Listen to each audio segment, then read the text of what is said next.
hukumnya kita mempelajari sulap untuk hiburan? Apakah itu termasuk kategori sihir atau bukan? Mohon nasihatnya Ustaz. Baik, terkait sulap ya. Yang pertama, ana ingin menyampaikan ana tidak tahu tentang ilmu sulap, sehingga secara detail dan khusus tentang sulap ana tidak bisa mengeluarkan statement apapun. Akan tetapi ana akan menyebutkan beberapa kaidah umum untuk menilai suatu sulap itu berbau syirik ataukah tidak ya. Karena kaidah dalam fatwa adalah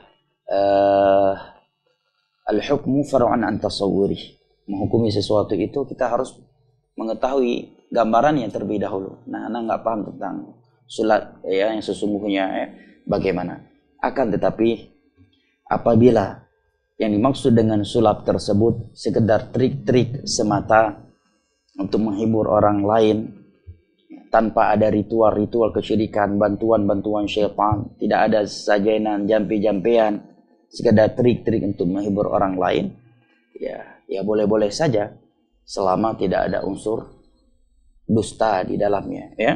Karena khawatirnya juga nanti jatuh ke dalam kedustaan ya. Karena Nabi mengatakan wailul liman haddatsa fakadzib liyudhhika bihi qama fa wailul lahu wa wailul lah. Sungguh celaka orang yang berbicara kemudian dia dusta tujuannya untuk menghibur orang lain ya, menertawakan orang lain. Sungguh celaka dia, sungguh celaka dia. Kalau tidak ada unsur dusta, menipu orang lain, mendolimi orang lain, mengambil hak orang lain, tidak membahayakan orang lain. Ya, karena kaidah umum kita adalah ad-dinu mabniun ala jalbil masalihi wa dar'il mafasid.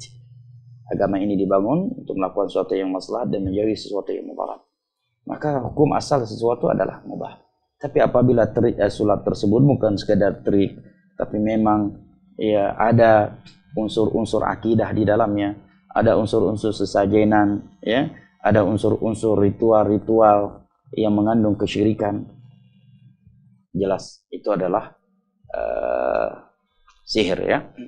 Yang berikutnya adalah untuk menilai itu sihir ataukah bukan. Di antaranya kata para ulama, dia melakukan sesuatu yang keumuman manusia nggak mungkin bisa melakukannya.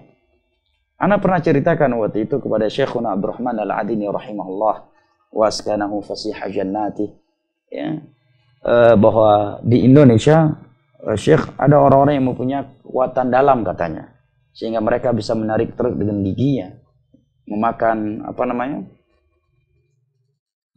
paku dan kaca ya, berjalan di atas api. Kata mereka ini bukan sihir, bukan ilmu kebal, tapi ini kekuatan dalam. Setiap orang memilikinya, namun ada yang mengetahui cara mengeluarkannya, ada yang tidak. Kata sehingga dukun itu sihir itu jangan percaya ya. Dan tukang sihir dan dukun adalah ahli dalam berdusta dan berkamuflase. Seandainya itu ada, pasti telah Allah berikan untuk Nabi-Nya sallallahu alaihi wasallam dan para sahabatnya untuk mereka gunakan di dalam jihad. Dan pastilah Allah dan Rasulnya akan mengajarkannya kepada kaum muslimin agar kaum muslimin kebal ketika jihad. Dan bahaya juga kalau kebal, kapan mati syahidnya nantinya, ya kan? Ya, kalau kebal, kalau orang pingin kebal, kapan mati syahidnya nanti, ya kan? Yang kedua, orang-orang yang mengaku punya ilmu kebal ini, kenapa nggak berangkat ke Palestina? Kenapa nggak berangkat ke Suriah, ke Burma, ke India untuk melindungi kaum muslimin di sana? Kan lumayan bermanfaat ilmu kebalnya kan, ya. Ditembak oleh orang-orang Yahudi nggak tembus-tembus, kan lumayan. Berangkatlah ke Suriah, berangkatlah ke Palestina, jangan cuma memamerkannya di televisi. Nah, sungguh seandainya ilmu kebal itu ada, telah Allah berikan kepada Nabi kita sallallahu alaihi wasallam. Tapi rupanya di dalam perang Uhud, topi perang beliau dipecahkan, bahkan beliau pakai topi perang, baju perang, ya, melakukan sebab ikhtiar. Pipi beliau terluka berlumuran darah, gigi manis beliau dipatahkan oleh mereka kaum musyrikin. Sahabat-sahabatnya ada yang meninggal dunia, mati syahid, bahkan ada yang dimutilasi seperti Hamzah yang disebut sebagai singanya Allah.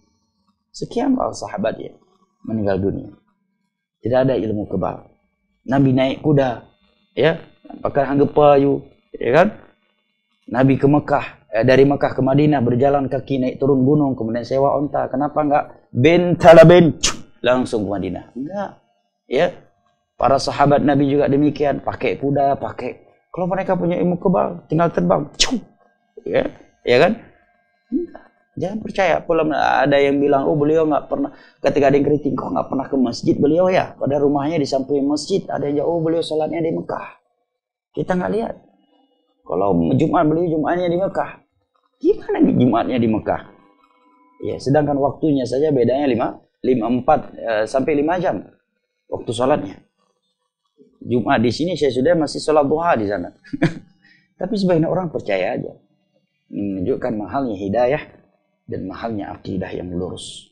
Barakallahu fiik. Allah hafal.